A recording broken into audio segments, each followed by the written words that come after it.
Today is Friday, April 20th. This is the 1970 Cadillac DeVille tilt and telescopic steering column for my friend John in Tennessee. This will be a functional validation test of the electricals.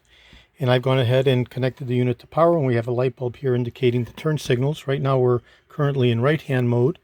And I'll go ahead and touch the right-hand front and touch the right-hand rear.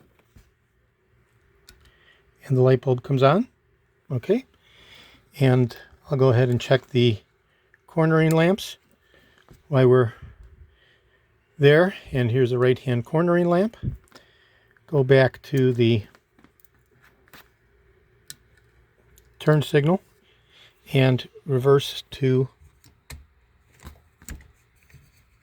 left-hand mode. Touch the left-hand wires. We'll be looking for the light bulb to come on.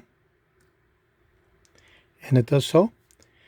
And the left-hand rear, left-hand front, left-hand rear, right here.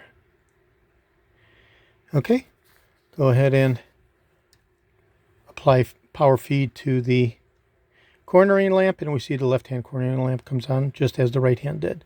So that's the front and rear, left and right turn signals, and the cornering lamps left and right.